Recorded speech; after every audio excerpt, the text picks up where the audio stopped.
ધોરણ 10 અથવા તો ધોરણ 12 ની અંદર તમે આ વર્ષે ભણી રહ્યા છો તો 2026માં તમે બોર્ડની એક્ઝામિનેશન આપવાના. હવે કોનું ડ્રીમ ના હોય કે બોર્ડની એક્ઝામની અંદર સારા માર્ક લાવે? કદાચ બધા જ સ્ટુડન્ટ્સ જે 10th અને 12th ની એક્ઝામિનેશન આપવાના હશે એમના પેરેન્ટ્સનું પણ એક ડ્રીમ હશે કે એમનો સન અથવા તો ડોટર બોર્ડની પરીક્ષામાં એક સારું પરિણામ લાવે. પ્લસ સાથે સાથે સ્ટુડન્ટ્સને પણ એવી ઈચ્છા હશે કે ભાઈ હું એક સારું પરિણામ લાવું જેથી મારા પેરેન્ટ્સનું નામ અમારા સમાજમાં રોશન થાય અને મારું પોતાનું પણ નામ જ્યારે ક્યારેક ભવિષ્યમાં લેવાય તો કહેવામાં આવે કે આ વિદ્યાર્થી રેન્કર વિદ્યાર્થી. તો માર્ક્સ અને ભવિષ્ય એ બંને વચ્ચે બહુ ઓછો સંબંધ છે. હું એવું ક્યારેય નહીં કહું કે માર્ક્સ ઇમ્પોર્ટન્ટ નથી. હું ઓલવેઝ કહું છું માર્ક્સ ઇમ્પોર્ટન્ટ છે.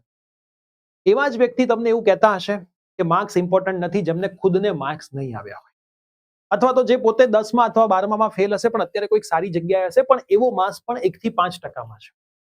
હું મારી એન્જિનિયરિંગ લાઈફની અંદર બહુ ઓછું ભણ્યો હતો પણ તો બી અત્યારે હું આખા ગુજરાતના એન્જિનિયરિંગના વિદ્યાર્થીઓને ભણાવી રહ્યો છું અને ટોપ નંબરનો પ્લેટફોર્મ આપું. પણ મારા ઘણા બધા મિત્રો એન્જિનિયરિંગમાં નહોતા ભણ્યા, એ હાલ 10 થી 15 હજારની જ નોકરી કરે છે. તો મેં તમને પહેલા જ કહી દીધું કે આવા પર્સન 1 થી 5%માં જ હોય છે કે જેમના ઓછા માર્ક્સ હોય અને લાઈફમાં બહુ આગળ વધી ગયા.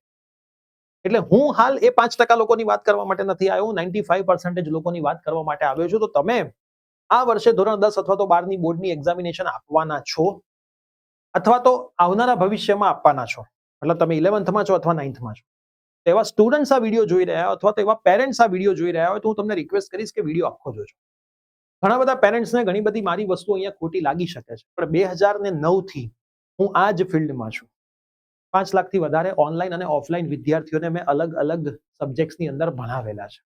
અત્યારે મારી એપ્લિકેશનની અંદર 1 લાખથી વધારે વિદ્યાર્થીઓ લાઈવ ભણી રહ્યા અને દરેક વિદ્યાર્થીઓને ઘણા બધા પેરેન્ટ્સને મળતા હોઈએ છીએ, ઘણી બધી કોલેજની અંદર મીટઅપ કરતા હોઈએ છીએ, સ્કૂલમાં મીટઅપ કરતા હોઈએ છીએ અને પછી હું આજનો આ વિડીયો જે બનાવી રહ્યો છું આ બધાનો નિચોડ. હજી પણ બોર્ડની એક્ઝામ માટે ઘણો બધો સમય બાકી છે. લોકો કહેતા હશે સમય ઓછો બાકી છે પણ જો એક રાતે મહેનત કરવા માટે હોય ને તો પણ લડી લેવાનું હોય.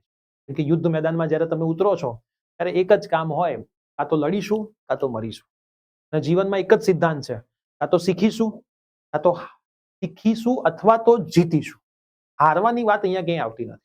તો ખાસ આ વિડીયોને સમજજો. સૌથી પહેલા તો તમે ધોરણ 10 અથવા તો ધોરણ 12ની બોર્ડની એક્ઝામ આ વર્ષે આપવાના છો તો આવનારા વર્ષોમાં આપવાના છો તો તમારા માટે ઘણા બધા નિયમો લાગુ પડે છે.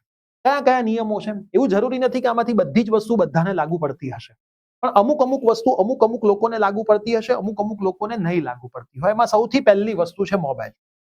મોસ્ટ ઇમ્પોર્ટન્ટ વસ્તુ છે. હું ઓનલાઈન બેચ હોય કે ઓફલાઈન બેચ હોય, ઓનલાઈન બેચ હોય તો વિદ્યાર્થીઓ પાસે ઓપ્શન હોય છે લેપટોપ અથવા તો ડેસ્કટોપમાં કે જ્યાંથી એ વિદ્યાર્થી ઓનલાઈન કોર્સને એક્સેસ કરી શકે અને ભણી શકે. ઓફલાઈન બેચના વિદ્યાર્થીઓ પણ ઘણી વખત પેરેન્ટ્સને ખોટું બોલતા હોય છે કે અમારા ટીચર્સ બધું જ મોબાઈલમાં આપે છે. હવે જ્યારે આવા કોઈ પેરેન્ટ્સ હોય કે જેમને ખબર ના પડતી હોય, બની શકે ના ખબર પડતી હોય, કેમ કે તમે જ્યારે ભણતા હતા અને અત્યારની જે સ્ટડીની પેટર્ન છે ને બધું બદલાય છે. તો કોઈ સ્ટુડન્ટ એવું કહેતો હોય કે અમારા ટીચર્સ અમને બધું જ મોબાઈલમાં આપે છે તો સૌથી પહેલા તો ટીચરનો તમે કોન્ટેક્ટ ક્યારેય પણ ડાયરેક્ટ ટીચર ઉપર બ્લેમ ના કરી દો કે સાહેબ તમે તો બધું મોબાઈલમાં જ આપો છો. મેં આવા ઘણા પેરેન્ટ્સને જોયેલા છે. મને પણ ડાયરેક્ટ કહી દેતા હોય કે સાહેબ તમે તો બધું મોબાઈલમાં જ મોકલો છો. પણ પહેલા તમે સમજો તો ખરું કે ટીચરે મોબાઈલમાં મોકલ્યું છે કે તમારો સન અથવા તો ડોટર તમને કહી રહ્યા છે કે ટીચરે મોબાઈલમાં આપ્યું છે. એટલે પહેલી વસ્તુ તમે ટીચરને પર્સનલી મળો. તમે ટીચરને પર્સનલી મળીને પૂછો તમે મોબાઈલમાં કેટલું આપો છો. ઘણી વખત તમને ખબર જ નથી હોતી કે ટીચર મોબાઈલમાં કશું આપતો નથી. વિદ્યાર્થી એવી વાતો ફેરવીને તમને એવું કહે છે કે ટીચર મોબાઈલમાં આપે છે કેમ કે એને તો મોબાઈલમાં ઇન્સ્ટાગ્રામ ચલાવવાનું હોય છે, એને તો મોબાઈલમાં રીલ ચલાવવાના હોય છે અને મોબાઈલમાં ગેમ રમવાની હોય છે. જો વિદ્યાર્થી મોબાઈલમાંથી ભણતો હોત તો એનું રિઝલ્ટ પણ ઇમ્પ્રુવ થયું હોત ને. અને રિઝલ્ટ કદાચ ઇમ્પ્રુવ થયું હોત તો કોઈ પેરેન્ટ્સ મોબાઈલ આપવા માટે ના પાડે નહીં. હું પોતે એઝ અ પેરેન્ટ હોઉં તો હું ના પાડું. મારો છોકરો હોય 90+ માર્ક લાવતો હોય, મોબાઈલ વાપરતો હોય તો મને કોઈ તકલીફ નથી, ભલે વાપરતો, કેમ કે મને ખબર છે કે મોબાઈલ કામ માટે જ વાપરે છે. એટલે જ્યાં જે વિદ્યાર્થીના ઓછા માર્ક્સ આવી રહ્યા છે ને એ કદાચ એવું કહી રહ્યો છે કે ભાઈ મારો ટીચર મને બધું મોબાઈલમાં આપે છે તો સૌથી પહેલો વાંક એ વિદ્યાર્થીનો છે કે એ વિદ્યાર્થી જુઠ્ઠું બોલી રહ્યો. હવે આ એજ એવી છે 15 થી 18 વર્ષની જે એજ છે એમાં વિદ્યાર્થી 100% જુઠ્ઠું બોલશે. એમાં વિદ્યાર્થીને 100% ઇન્સ્ટાગ્રામમાં ટાઈમપાસ કરવાની ઈચ્છા થશે. એને 100% ઇન્સ્ટાગ્રામમાં ગર્લ્સને મેસેજ કરવાની ઈચ્છા થશે. અમે ફ્રી વોટ્સઅપ ગ્રુપ બનાવતા હોઈએ છીએ. ફ્રી વોટ્સઅપ ગ્રુપમાંથી પણ છોકરાઓ ગર્લ્સને મેસેજ કરતા હોય છે. તો આમાં કોઈ જ ખોટી વાત નથી, સાચી જ વાત છે ને. ગર્લ્સ બી બોયઝને મેસેજ કરતી હોય છે. તો એમને એ બધી વસ્તુની ઈચ્છા છે એટલે તમારી માટે જુઠ્ઠું બોલી રહ્યા છે. પણ એ બધી વસ્તુઓમાંથી બહાર કાઢવાનું કોનું છે? એ કામ ટીચરનું છે અને પહેલું પેરેન્ટ્સનું છે. ઘણી વખત અમે ઇન્સ્ટિટ્યૂટની અંદર વિદ્યાર્થીઓના મોબાઈલ ચેક કરતા હોઈએ છીએ. તો પહેલી વખત અમે તો એવું જોયું કે પેરેન્ટ્સ આવીને અમને એવું કહી ગયા કે તમે મોબાઈલ ચેક કરી જ કેવી રીતે શકો? અમુક પેરેન્ટ્સે સામેથી ફોન કર્યા કે સર તમે બહુ સારું કામ કર્યું, તમારા છોકરાનો મોબાઈલ ચેક કર્યો, એને મોબાઈલ વાપરવાનું બંધ કરી દીધું, એને સોશિયલ મીડિયા એપ બંધ કરી દીધી. તો એને એક પોઝિટિવ રીતે લેવાવાળા પેરેન્ટ્સ બહુ બધા છે. અમુક પેરેન્ટ્સ એને નેગેટિવ રીતે પણ લેતા હોય. ખરેખર તો ટીચરે જ્યારે વિદ્યાર્થીના મોબાઈલ ચેક કરે છે, એની મોબાઈલમાંથી ગેમ્સ ડિલીટ કરે છે, સોશિયલ મીડિયા ડિલીટ કરે છે, તો તમારે તો એવા ટીચરને માન આપવું પડે કે ભાઈ જે વસ્તુ અમે નથી કરી શક્યા તમે કરી બતાવો. તો ખાસ પહેલી વસ્તુ મોસ્ટ ઇમ્પોર્ટન્ટ છે મોબાઈલ, કે જેનો મેક્સિમમ યુઝ બંધ કરવાનો છે. હું કહીશ કે આખા દિવસમાં તમે મોબાઈલ વાપરતા જ નથી, 0 hour સૌથી બેસ્ટ છે. આના જેવું સારું કંઈ જ નથી. હું 10મામાં ભણતો તો અમારા ઘરમાં એકય મોબાઈલ નહોતો. હું જ્યારે 10thમાં હતો 2007માં, અમારા આખા ઘરમાં જ મોબાઈલ નહોતો. વિચારો 2007ની વાત કરું છું. 2009માં મેં 12thની એક્ઝામિનેશન આપી ત્યારે મારા ઘરમાં મોબાઈલ નહોતો.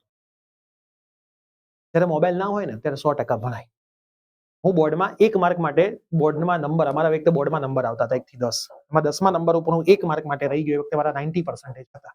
1 માર્કની વેલ્યુ શું હોય મને ત્યારે સમજાઈ. પછી એક માર્કના સહારે તમે ઘણી બધી જગ્યાએ બધી ડિગ્રીમાં ટોપ કરી લીધું. 1 માર્કના ગેપથી. તો ખાસ મિત્રો, મોબાઈલનો યુઝ જ આપણે ફ્રેશ થવું છે, મોબાઈલ નહીં. પેરેન્ટ્સ જોડે બેસો.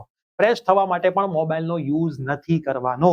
અને મોબાઈલ કોણ છોડાવી શકે? જેણે મોબાઈલ આપ્યો હોય એ છોડાવી શકે. પેરેન્ટ્સ આવીને અમને કહે સાહેબ આખો દિવસ મોબાઈલ વાપરે છે. અમે એમને એમ જ કહીએ સાહેબ મોબાઈલ આપ્યો કોણે? મેં તો આપ્યો નથી, તમે જ આપ્યો છે, તો લઈ લો. સાહેબ એ મોબાઈલ લઈ લેશું તો ગુસ્સે કરે છે. ભલે ગુસ્સે કરતો, ભલે દિવાલમાં માથા મારતો, મારવા દો એને દિવાલમાં માથા. કેટલા દિવસ મારશે? જ્યારે ઇમોશનલ કોઈ વિદ્યાર્થી કરવાનું પેરેન્ટ્સને ચાલુ કરે ત્યારે હું પેરેન્ટ્સને ખાસ કહીશ કે ભાઈ તમારે ઇમોશનલી બ્લેકમેલ થવાનું આમાં આવતું નથી. મોબાઈલ લઈ લો, એને ના ખાવું હોય તો ભલે ના ખાતો, 4 દિવસ ઘેર ના આવતું હોય ભલે ઘેર ના આવતો, ફરીને પાછો ઘેર આવશે. ધરતીનો છેડો ઘર. 100% અમે આવા કિસ્સા જોયેલા છે અને આમાં એક્સપેરિમેન્ટ કરેલા છે. એક સ્ટુડન્ટ તો મોબાઈલ લઈ લીધો, ખાવાનું બંધ, રૂમમાં બંધ, કશું જ કર્યું નહીં. 2 દિવસ પછી બહાર આવીને કે મને ભૂખ લાગી. એ વિદ્યાર્થી જ્યારે આવું કરે એટલે પેરેન્ટ્સ ટેન્શનમાં આવી જાય કે એને કંઈક થઈ જશે. તો તમે એને વધારે મોબાઈલ આવશો તો એનાથી વધારે ખરાબ થશે. બરાબર? એનાથી વધારે તો આ દુનિયામાં કશું ખરાબ થવાનું હોતું નથી. સેકન્ડ છે ફંક્શન. હું જોતો હોઉં છું ઘણા બધા પેરેન્ટ્સ વિદ્યાર્થીઓને દરેક ફંક્શનમાં લઈ જતા હોય. હું ના નથી પાડતો, લઈ જાઓ. પણ તમે ટ્યુશન બગાડી, તમે જે બી ટ્યુશનમાં જતા હોય, ટ્યુશન બગાડીને ફંક્શનમાં જવાનો કોઈ અહીંયા મતલબ નથી. હું હંમેશા એક વાક્ય બોલતો હોઉં છું કે 10મા અને 12મામાં જો વિદ્યાર્થીના પોતાના મેરેજ હોય તો રજા પાડવાની, બાકી રજા પાડવાની આવતી નથી. એ વિદ્યાર્થીએ જાતે સિન્સિયર થવું. બરાબર? તમે કદાચ નહીં જાઓ, પેરેન્ટ્સ એઝ અ પેરેન્ટ્સ તમે જાઓ, સ્ટુડન્ટને લઈ જવાની જરૂર નથી. કદાચ જો એ સ્ટુડન્ટ ના જાય ને સામેવાળી વ્યક્તિ એમ કે ભાઈ આ નહીં આવે તો અમે મેરેજ નહીં કરીએ, તો એને લઈ જાઓ. એના નહીં જવાથી એના મેરેજ અટકવા નથી, મેરેજ થઈ જશે ને હનીમૂન પતી જશે ને છોકરો આવી જશે ભવિષ્ય. ફંક્શન એટેન્ડ કરવામાં 1 દિવસનું ટ્યુશન તમારું બગડે એટલે બેનિફિટ નહીં, નુકસાન શું થાય? એ દિવસે જે ચાલ્યું હોય બીજા દિવસે એના કન્સેપ્ટ આવે એટલે આખા ચેપ્ટરમાં કશું જ ખબર ના પડે. મૂવી તમે વચ્ચેથી જોવો ને એવી ફિલિંગ તમને આવે. તો ફંક્શન તમારે બંધ કરવા જોઈએ. અને હું તો સ્ટુડન્ટ્સને કહીશ કે જાતે સમજવું જોઈએ કે ભાઈ હું ફંક્શનમાં નહીં આવું. મેં આટલા વર્ષોમાં જેટલા રેન્કર્સ ભણાવ્યા છે એમના પેરેન્ટ્સે મને એક જ વસ્તુ કીધી છે રિઝલ્ટના દિવસે, સાહેબ આખા વર્ષમાં એને ફંક્શન એટેન્ડ નથી.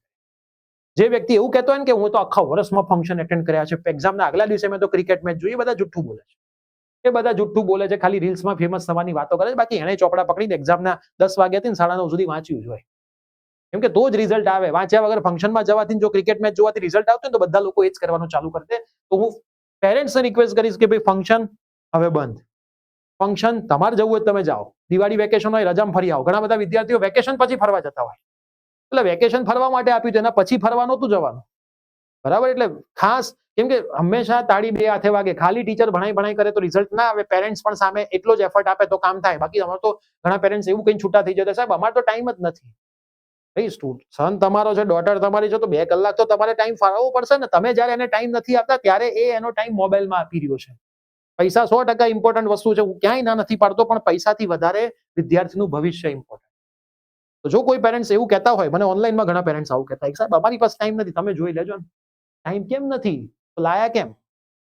તમને ખબર હતી ટાઈમ નથી તો શું સમાજને બતાવવા માટે આપણે લાયા હતા? તમારે એની પાછળ 2 કલાક ફાળવવા જ પડે. બોલ બેટા આજે તે શું કર્યું, કેટલું વાંચ્યું, કેટલું હોમવર્ક કર્યું, ટ્યુશનનું હોમવર્ક પત્યું, મેસેજ આવે ગ્રુપમાં. અમે ઓનલાઈનમાં ગ્રુપમાં મેસેજ કરીએ તો ઘણા બધા પેરેન્ટ્સ બહુ સિન્સિયર છે, સાહેબ કેટલું હોમવર્ક બાકી છે, મને કે હું કરાવડાવું બેસાડ. આવું કરાવતા પેરેન્ટ્સ કે મારા પપ્પા બી જ્યારે હું 12માં હતો ને ત્યારે સવારે મારી જોડે 4 વાગે ઉઠતા હતા. એ ન્યૂઝપેપર વાંચે અને હું સબ્જેક્ટ વાંચું. તો જો એ વખતે મારા પેરેન્ટ્સ મારું ધ્યાન રાખતા હોય, કેમ ખાલી જાગતા હતા, એમને સબ્જેક્ટમાં કંઈ ખબર નથી પડતી, પણ આમનો દીકરો સુઈ ના જાય એટલા માટે. કે સીધી વસ્તુ છે, 4 વાગે ઉઠતા હોય તો ઊંઘ આવે, અને ઊંઘ આવે તો એક જોકું માર પછી સીધા 7 વાગી જાય. એ દિવસનું આખું પ્લાનિંગ બગડી જાય. મોસ્ટ ઇમ્પોર્ટન્ટ છે ફંક્શન, જે ઓછા કરવાના છે ફૂડ.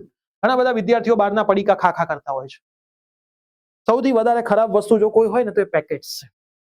ફૂડ ખરાબ ખાવાથી મગજ ઓછું ચાલે, બીમાર પડો તો અઠવાડિયું બગડે, બહારનું જમો તો બી બીમાર પડાય. તો અત્યારે તો ઘરનો ખોરાક ખાવો જોઈએ, સવાર બપોર ને સાંજ 3 ટાઈમ ઘરે બનાવેલું. દરેક વિદ્યાર્થીને હું કહીશ, ઘરે બનાવેલું ખાઓ.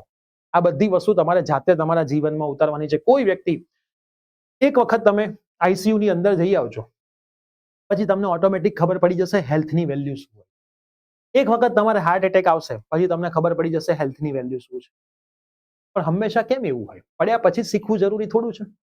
પડ્યા પહેલા બી તમે શીખી તો શકો જ છો ને. અને આટલું બધું તમને ખબર હોવા છતાંય પેકેટ ખાવ છો. તો જે વિદ્યાર્થીઓ મારો વિડીયો સાંભળી રહ્યા છો, બહારના પેકેટ્સ ખાઓ, અઠવાડિયે એકવાર એક પેકેટ બરાબર છે, પણ રોજ 4 પેકેટો ખાઈ જાઓ, રોજ બહારનો નાસ્તો કરો, રોજ બહારનું ખાઓ, એ અહીંયા યોગ્ય નથી. એના પછી છે હોમવર્ક. મોસ્ટ ઇમ્પોર્ટન્ટ વસ્તુ છે. સૌથી વધારે વિદ્યાર્થીઓ જો ભાગતા હોય તો હોમવર્કથી ભાગતા હોય છે. અમે અમારા ટાઈમે શું કરતા હતા હું તમને કહું. માર્કેટમાંથી સાઇનોસિલ્કીનું આખું પેકેટ આવે, આખું પેકેટ લાવી દેતા હતા. રફ પેજનો આટલો બંચ લાવી દેતા હતા અને લખીને પ્રેક્ટિસ કરતા.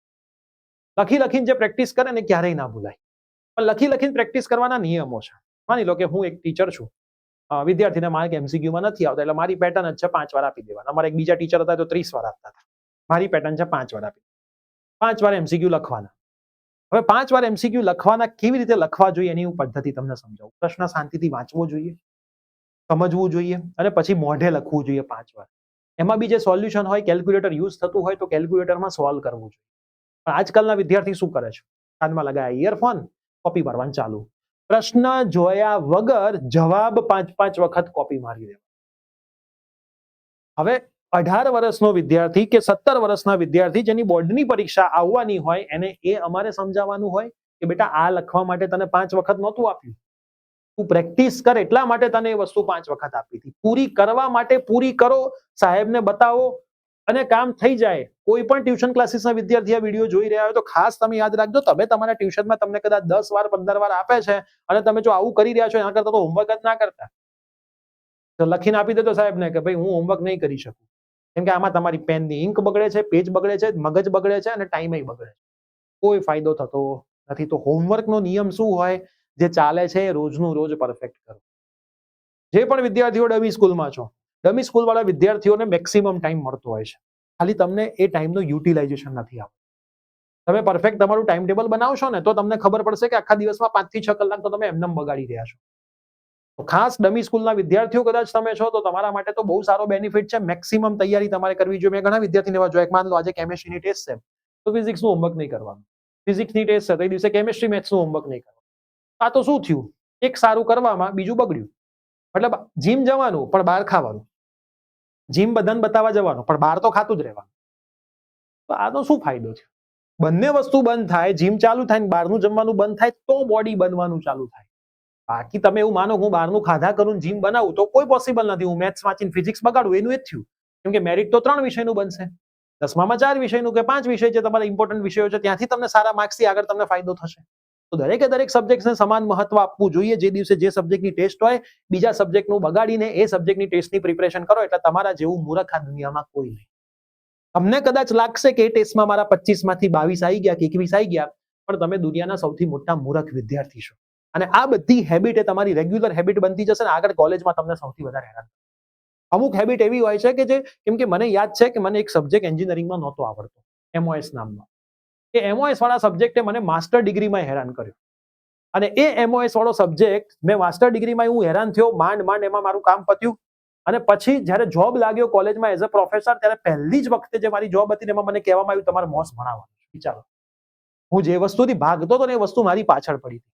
અને પછી મેં નક્કી કર્યું કે ભાઈ મારે મોસ શીખવું છે. અને ત્યારે હું કોલેજમાં પ્રોફેસર બન્યો ને ત્યારે મેં આખું મોસ શીખ્યું. એમઓએસ મિકેનિક્સ ઓફ સોલિડ કહેવાય છે. અને એ મોસ એવો સબ્જેક્ટ બન્યો કે મેં એમાં ઘણા બધા વિદ્યાર્થીઓને ભણાવી નાખ્યા, ઓનલાઈન ઓફલાઈન. મિત્રો ઘણી વખત આવું હોય છે, સબ્જેક્ટ સહેલો હોય છે પણ આપણે એની પર ફોકસ નથી કરતા હોતા. તો ખાસ હોમવર્ક, એના પછી છે ટેસ્ટ. ઇન્સ્ટિટ્યૂટ કે ઓફલાઈન કે સ્કૂલની અંદર તમારી જેટલી પણ ટેસ્ટ લેવાય છે, આ ટેસ્ટને તમારે પૂરી ઈમાનદારીથી આપવી જોઈએ. છેલ્લી મિનિટ સુધી વાંચીને નહીં. મેં ઘણા વિદ્યાર્થીને જોયા 6 વાગે ટેસ્ટ હોય ને 5:45 સુધી ચોપડા ખોલીને વાંચતા હોય. તમારા ઓફલાઈનમાં જેવા વિદ્યાર્થીઓ છે તો આગળ ફિઝિક્સનો લેક્ચર ચાલતો હોય, પાછળ કેમેસ્ટ્રીની ટેસ્ટ હોય તો ફિઝિક્સના લેક્ચરમાં સાહેબ ભણાવતો એ કેમેસ્ટ્રીનું વાંચતા હોય. આને ગોખ્યું કહેવાય. આને ગોખ્યું કહેવાય. એનો મતલબ કે આ વિડીયો હું રેકોર્ડ કરી રહ્યો છું, પહેલા મારે બધું ગોખવું પડે કે આવું જ બોલવાનું છે, આવું જ બોલવાનું. હા, અમે જ્યારે એમસીક્યુ ના વિડીયો રેકોર્ડ કરતા હતા મારે બધું ગોખી નાખવું પડે, નહીં તો હું ભૂલી જાઉં. આ ગોખેલું વધુમાં વધુ 2 દિવસ યાદ રહે. પછી જ્યારે ત્રીજા દિવસે તમે વાંચવા બેસો ને તો તમારે 0 થી બધું વાંચવું. તો તમે જેટલું સમજીને કરો ને, તમારા રિવિઝનમાં ઓછો ટાઈમ લાગે, નેક્સ્ટ ટેસ્ટમાં જ્યારે ચેપ્ટર આવે ત્યારે ઓછો ટાઈમ લાગે, જ્યારે બધા ચેપ્ટર એક સાથે એક્ઝામમાં બોર્ડમાં આવે ને ત્યારે ઓછો ટાઈમ લાગે. ગોખવાવાળી સિસ્ટમના જેટલા પણ વિદ્યાર્થીઓ છે ને બધા જિંદગીમાં હેરાન થયા છે. ગોખવાવાળી સિસ્ટમવાળા જેટલા પણ વિદ્યાર્થીઓ છે બધા જિંદગીમાં હેરાન થયા છો. તમે ગોખો છો એનું પ્રૂફ કેવી રીતે તમારે જોવાનું? આ જે ટેસ્ટ છે તમને આવડી ગયું, એ જ ટેસ્ટ અઠવાડિયા પછી તમે વિના વાંચે આપો અને એટલા કરતા જ સારા માર્ક આવે અથવા તો એટલા જળવાઈ રહે તો તમે ગોખ્યું નથી. એ જ ટેસ્ટ જો તમારે ફરીથી આપતી વખતે ફરીથી બધું વાંચવું પડે તેનો મતલબ તમે ગોખ્યું. આ ગોખવાની ડેફિનેશન છે. હું પહેલા આવું કરતો હતો 6ઠા 7મામાં 8મામાં ગોખતો હતો. પછી મને ખબર પડી કે આ સિસ્ટમ નહીં ચાલે, કેમ કે દર વખતે વાંચવાનું ચાલુ કરી એટલે 0 થી ચાલુ કરવું. એટલે પહેલી વખતે એક ચેપ્ટર કરતા 1 કલાક થયો ને તો બીજી વખતે 1 કલાક જ થતો, ત્રીજી વખતે 1 કલાક જ થતો. એટલે મને ખબર પડી કે ભાઈ બોર્ડની પરીક્ષામાં તો 14 કલાક મારા જતા રહેશે, 14-15 ચેપ્ટરમાં. તો આ ના ચાલે, 3-4 કલાકમાં પૂરું થઈ જવું જોઈએ. તો ગોખવાનું બંધ કરીને પરફેક્ટ ઈમાનદારી સાથે દરેક ટેસ્ટ આપવી જોઈએ. દરેક ક્લાસીસની ટેસ્ટ કે સ્કૂલની ટેસ્ટ બોર્ડની પરીક્ષા લખી રહ્યા છો એ સિન્સિયરિટી સાથે આપવી જોઈએ. તો બોર્ડમાં સારું રિઝલ્ટ આવે, તો જ બોર્ડમાં સારું રિઝલ્ટ આવે. અને એના પછી છે 8 થી 10 કલાકનું તમારું રીડિંગ. હવે તમારું મિનિમમ, આ તો મેં તમને મિનિમમ કીધું છે, મિનિમમ 8 થી 10 કલાકનું રીડિંગ. ગયા વર્ષના અમારા જે ટોપર્સ હતા ઓનલાઈનના અને ઓફલાઈનના, એ બધા 15-15 કલાકની મહેનત કરતા.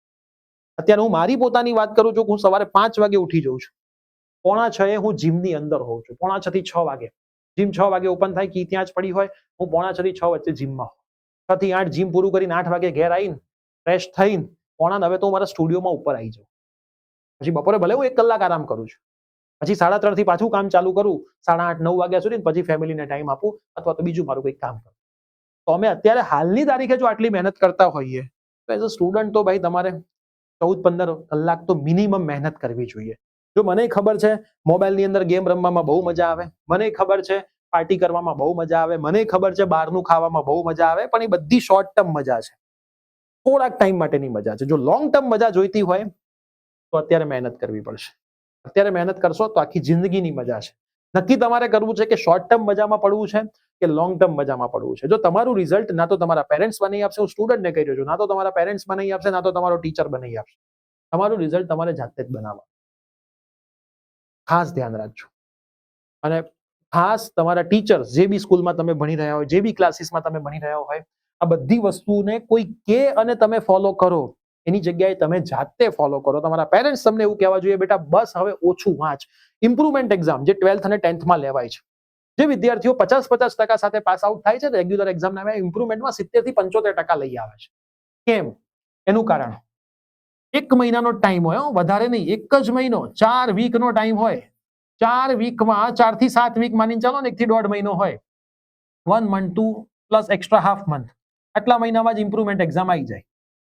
બરાબર? એટલે કેટલા થાય? 4 ને 2 બીજા 2 વીક, 7 વીકની અંદર એ વિદ્યાર્થી આખું એનસીઆરટી કરે, એમસીક્યુ કરે. જે એને બોર્ડમાં 12 મહિનામાં નહોતું કર્યું એ જ વિદ્યાર્થી અમારા અંડરમાં લાસ્ટ ટાઈમ અમે 750 ઇમ્પ્રુવમેન્ટના વિદ્યાર્થીને ભણાયા ઓનલાઈન ને ઓફલાઈન થઈને. 7 વીકની અંદર એ આખા વર્ષનું કામ કરે. અમે આખા વર્ષનું કામ 7 વીકમાં પૂરું કરાવીએ. હવે જો વિદ્યાર્થીને ઉભો ના થવા દઈએ. જ્યારે પેરેન્ટ્સ અમારી જોડે એડમિશન માટે આવે ત્યારે અમે એને ક્લિયર કહીએ કે તમારે કોઈ ફરિયાદ એવી લઈ નહીં આવવાની, હોમવર્ક વધારે આપે છે. તમારે એને અહીંયા આવવાનો ટાઈમ ફિક્સ, સવારે 8 વાગ્યાનો, ઘરે આવવાનો ટાઈમ ફિક્સ નહીં. તમને મેસેજ મળી જશે કે અમે એને રોક્યો છે, આટલા વાગે છોડીશું, કે રોકી છે, આટલા વાગે છોડીશું. જો તમારે આ બધી જ વસ્તુમાં હા પાડતા હોય તો જ અમે એડમિશન લઈશું, બાકી અમે એડમિશન. ત્યારે પેરેન્ટ્સના વર્ડ શું હોય? હા હા સાહેબ હું કંઈ નહીં બોલું, હવે રિઝલ્ટ ઓછું આવ્યું છે, સમાજમાં નામ આમ છે, તેમ છે, ફલાણું છે, ઢેકણું છે, એટલે હવે જ વાંધો. અત્યારે રેગ્યુલરમાં પેરેન્ટ્સના શું ફોન આવે? સાહેબ હોમવર્ક બહુ આપો છો. વિદ્યાર્થી મિત્રો અને રિક્વેસ્ટેડ પેરેન્ટ્સ, કોઈ પણ વિદ્યાર્થીને હોમવર્ક વધારે કેમ મળે? કેમ મળે મને એમ કહો. મને મારું વજન કેમ વધ્યું? મેં બહારનું ખાધું ત્યારે ને એમને તો વધી નહીં ગયું હોય ને. હા, અલગ બીમારી હોય તો અલગ વાત છે. મારા માર્ક્સ ઓછા કેમ આયા? મેં ટેસ્ટમાં તૈયારી નહોતી કરી એટલે. ટેસ્ટમાં તૈયારી ઓછી કરી હોય, માર્ક્સ ઓછા આયા હોય તો કોઈ પણ ટીચર આખા ગુજરાતનો કે આખા ઇન્ડિયાનો કોઈ પણ ટીચર શું કરે? એ વિદ્યાર્થીને 2 થી 3 વખત લખવા આપે. ટીચરનો ઉદ્દેશ્ય શું હોય? કે વિદ્યાર્થી 2 થી 3 વખત પેપર લખશે તો એને યાદ રહેશે. એને યાદ રહેશે. પણ વિદ્યાર્થી શું કરે? કોપી મારીને આવે. વિદ્યાર્થીએ કોપી ક્યાં મારી? એના ઘરે મારી. ઘરે ખરેખર શું થવું જોઈતું હતું? પેરેન્ટ્સ એની જોડે બેસીને ટાઈમ કાઢીને અને 2 થી 3 વખત એ પેપર સામે બેસાડીને લખાવવાનું હતું, જે પેરેન્ટ્સ ના કરી શક્યા. પેરેન્ટ્સ શું ફોન કરે? સાહેબ હોમવર્ક બહુ આપો તમે. તે હોમવર્ક કેના માટે આપ્યું છે? કેમ પહેલાના જમાનામાં લખીને કરતા હતા તો માર્ક્સ વધારે આવતા હતા. આજના જમાનામાં વિદ્યાર્થી ચોપડી વાંચતો થઈ ગયો, મેથ્સ વાંચતો થઈ ગયો છે વિદ્યાર્થી. મેથ્સના દાખલા વાંચીને કરે. મને વિદ્યાર્થી કહેતા એક સાહેબ એમસીક્યુમાં મને બધું જ આવડતું હોય પણ હું જવાબ નથી લાવી શકતો. એનું રીઝન શું છે? તમે એમસીક્યુના સૂત્રો વાંચી લીધા, બસ આ મૂલ્યો મૂકવાના છે. મૂકીને કોઈ દિવસ કેલ્ક્યુલેટર લઈને ગણતરી તમે જિંદગીભર નથી કરી. જ્યાં સુધી તમે પાણીમાં ના ઉતરો ત્યાં સુધી તમને તરતા ના આવડે. તરવાની કળાનું પુસ્તક વાંચો તમે, એમાં બધી કળાઓ લખી હોય, શું તરતા આવડી જાય? જીમના તમે વિડીયો જોવો છો, તમને જીમ આવડી જાય? એ તો તમે જયારે મશીન ઉપર ઉભા રહો પરફોર્મ કરો ત્યારે ખબર પડે કે ચેસ્ટ અપ થાય છે, શું કઈ જગ્યાએ સેટ થાય છે. તો જો વાંચી લેવાથી માર્ક આવી જતા હોય તો બધી વાતો ખોટી.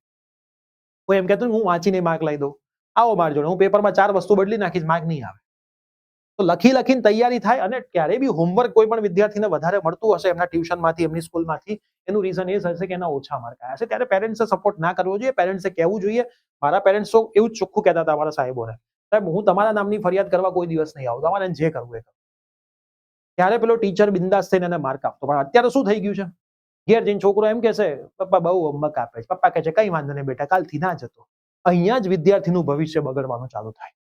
જ્યારે પેરેન્ટ્સ એમના સન અથવા તો ડોટર કે એમ કરવાનું ચાલુ કરશે, એ દિવસથી રિઝલ્ટ ઓછું આવવાનું ચાલુ થાય. તમે જે શિક્ષક પાસે તમારા સન કે ડોટરને મૂક્યો છે, એ શિક્ષક પર પૂરો ભરોસો રાખો. ઘેર આવીને પરફેક્ટ રીતે જે કામ આપ્યું છે એ કરે છે કે નહીં એ જોવાની જવાબદારી તમારી આવે. બધું જ પરફેક્ટ કરો તો રિઝલ્ટ 100% સારું આવે છે. અને જે સિન્સિયર સ્ટુડન્ટ છે, જેને પેરેન્ટ્સને નજરની જરૂર નથી, એ તો ઓટોમેટિક માર્ક્સ લાવે છે. ઘણા બધા પેરેન્ટ્સ મેં જાણ્યું છે કે સાહેબ અમારે એને ના પાડવી પડે છે વાંચવાની, એમના માર્ક્સ ઓટોમેટિક આવતા હોય. તો એ સિન્સિયરિટી કેળવો. હવે તમારો સન ડોટર એ સિન્સિયરિટીમાં છે કે નથી એ તમારે જોવાનું છે, એ તમને ખબર હશે. અને વિદ્યાર્થીને હું કહું છું કે ભાઈ 7 વીકની અંદર જો અમે રિઝલ્ટ 50% થી 70-80% સુધી પહોંચાડી શકતા હોઈએ તમારી ઇમ્પ્રુવમેન્ટમાં, અમારા જે બી સ્ટુડન્ટ્સ હોય, તો જો એ 2 મહિનાની અંદર લાગેલી આગ તમે જો અત્યારે લગાડી દો ને તો તમારી ઇમ્પ્રુવમેન્ટ એક્ઝામ ના આવે. પણ એ આગ લાગવી જોઈએ.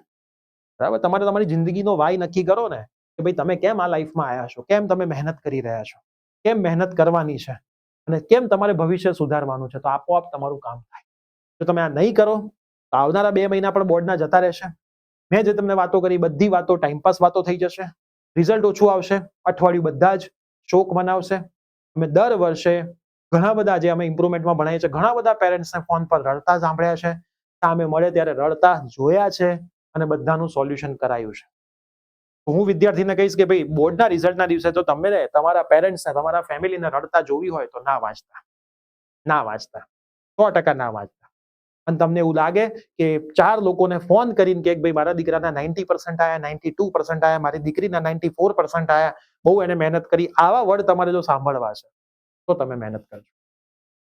અને મહેનત જ સ્ટુડન્ટ લાઈફનો મોસ્ટ ઇમ્પોર્ટન્ટ પાર્ટ હશે. આજે જેટલી વધારે મહેનત કરશો કાલે 100% તમે હીરાની જેમ ચમકશો. અને આજે જલસા કરશો તો કાલે મજૂરી કરવાના વારો આવે. અને જો પેરેન્ટ્સનું વિરાસતમાં મળે અને એના દમ પર જલસા કરવાના હોય તો એમાં મજા નથી. તમે તમારા દમ ઉપર જલસા કરો. આજે મારી પાસે લેટેસ્ટ સેમસંગના ફોન હોય છે દર વર્ષે, મારા પૈસેથી લાવું છું. મારી પાસે 2 કાર છે, ચલાવવાવાળો હું એક છું તોય 2 કાર છે, મારા પૈસાની કાર. મારું પોતાનું સરસ મજાનું ઘર છે, બીજા 2 ફ્લેટ છે, બરાબર? એ મારા પૈસાના છે, એની મને ખુશી છે. મારા પપ્પા પૈસાદાર જ છે, કોઈ તકલીફ નથી. પણ 1 રૂપીસ બી જો પેરેન્ટ્સ પાસેથી નહીં લઈને બધું જાતે ઊભું કરવાનું પણ એક ઘમંડ છે. અને મજા એમાં જ આવે. બાકી પપ્પા પાસે દર મહિને 50,000 માંગવાનું થાય, મજા કરવાની થાય, એમાં કોઈ મજા નથી. આ કહેવા માટે મજા છે પણ મજા ખરેખર એમાં. હવે મેં તમને જેટલી વસ્તુ કીધી છે મેં પેરેન્ટ્સને પણ કીધી છે. છેલ્લા 2 મહિના પેરેન્ટ્સ આટલી વસ્તુનું ધ્યાન રાખવું. બરાબર? ફંક્શન ખાસ, મોબાઈલનો ઓછો ઉપયોગ, આઉટસાઇડ ફૂડ 0, હોમવર્ક માટે ખાસ પર્સનલી તમે ટીચરને મળી શકો છો. બરાબર, તમે જે પણ સ્કૂલમાં હો, સ્કૂલના ટીચર હોય, જે પણ ટ્યુશનના ટીચર હોય, એ તમને સમજાવશે કે ભાઈ આટલું હોમવર્ક કેમ આપવામાં આવે છે, આ હોમવર્ક ઓછું કરવું હોય તો શું કરવું પડશે, એ બી તમને કહેશે. કેમ કે ના માર્ક આવે તો કંઈક તો પનિશમેન્ટ બધાને મળતી જ હોય. એના પછી ટેસ્ટ, 8 થી 10 કલાકનું રીડિંગ, ખાસ ધ્યાન રાખવાનું છે, અને ટેસ્ટ પેપર લખીને પ્રેક્ટિસ કરવાની છે. જો તમે 100 માર્કના મિનિમમ એક સબ્જેક્ટના 10 પેપર નહીં લખો, 100 માર્કના મિનિમમ એક સબ્જેક્ટના 10 પેપર નહીં લખો, તો બોર્ડની અંદર તમારું પેપર અધૂરું રહી જશે. એટલે ખાસ આ છેલ્લા 2-3 મહિનામાં તમે જે બી સ્કૂલમાં જતા હોય, જે બી ટ્યુશનમાં જતા હોય, જો ત્યાં સારું ભણાવતા હોય તો ક્લાસીસ બંધ ના કરતા. ઘણા બધા એવું હોય 2 મહિના હવે તો ક્લાસે નથી જવું, હવે બધું જાતે કરી લઈશ. ત્યાં તમને આવો ઘમંડ આવી જાય, ત્યાં રાવણની જેમ રાવણનો અહંકાર તૂટી ગયો હતો. આવો ઘમંડ મેં ઘણા રેન્કર વિદ્યાર્થીઓમાં જોયો છે. 2 મહિના હવે ટ્યુશન જવાની જરૂર નથી, સાહેબે બધું ભણાવી દીધું, હું જાતે બધું કરી લઈશ. જાતે શબ્દ આવે ને ત્યારે તકલીફ ચાલુ થાય. ક્લાસીસમાં જવું જોઈએ, છેલ્લા દિવસ સુધી ટીચરને મળવું જોઈએ, રિવિઝન કરવું જોઈએ, ટેસ્ટ પેપરો 100 માર્કના બધા આપવા જોઈએ, અને એ જ નિયમથી આપવા જોઈએ કે એ બોર્ડની પરીક્ષા છે તમારી. આટલા માઇન્ડસેટ સાથે કામ કરશો ને તો બોર્ડનો દિવસ જે હશે ને તમે ફેસ્ટિવલ મનાવશો. ઘણા બધા લોકો બોર્ડના દિવસને ટેન્શનમાં મનાવતા હોય છે, તમે એ દિવસને ફેસ્ટિવલમાં મનાવશો. વિદ્યાર્થી મિત્રો અને પેરેન્ટ્સ, તમે આ વિડીયોમાંથી શું શીખ્યા? કમેન્ટ 100% કરજો. હું કદાચ ક્યાંક ખોટો હોઈ શકું છું, બરાબર, કદાચ કહું છું, કેમ કે આટલા વર્ષોથી ભણાવી રહ્યો છું, આટલા બધા વિદ્યાર્થીને જોયા છે. મારો એવો પોતાનો નેચર છે કે હું કોઈ પણ વિદ્યાર્થીનું સારું હશે તો 100% સારું કહીશ, પણ ખરાબ હશે તો એને મોઢે કહીશ, હું એના પેરેન્ટ્સને કહીશ. મને ખોટા વખાણ કરતા જિંદગીમાં નથી આવડે અને નથી જ આવડતા, બરાબર. તો જે સાચું છે એ જ, કેમ કે મને એ જ કહેવામાં આવ્યું છે, મને ઉપરથી જે શીખવાડવામાં આવ્યું છે એ જ શીખવાડવામાં આવ્યું છે કે ભાઈ તારું આ ખોટું છે તો આ ખોટું છે, ને તારું આ સાચું છે તો સાચું છે. તો ખોટાને ખોટું અને સાચાને સાચું કહેવાની જો પેરેન્ટ્સની કેપેબિલિટી આવી જશે ને તો દરેક વિદ્યાર્થી. તો છેલ્લા 2 મહિનામાં વિદ્યાર્થી કેમ પેરેન્ટ્સે નથી કરવાનું, પેરેન્ટ્સ અને ટીચર જેમ કહેશે એમ વિદ્યાર્થીએ ફોલો કરવાનું છે, તો જ રિઝલ્ટ આવશે. ને જ્યાં સુધી વિદ્યાર્થી સિરિયસ નહીં થાય ત્યાં સુધી આ દુનિયાની કોઈ તાકાત એનું રિઝલ્ટ નહીં લાવી શકે. ભાઈ વિદ્યાર્થીએ જાતે નક્કી કરવાનું છે સિરિયસ થવું છે કે આખી જિંદગી ધક્કા. વિડીયો તમારા તમામ ફ્રેન્ડ્સને શેર કરજો જે આ વર્ષે ધોરણ 10 અને 12ની એક્ઝામ આપવાના છે, આવનારા વર્ષોમાં ધોરણ 10 અને 12ની એક્ઝામ આપવાના છે, તો એ લોકો પણ થોડા એડવાન્સમાં સિરિયસ થઈ જાય. મળીએ છીએ, બાય બાય, ટેક કેર.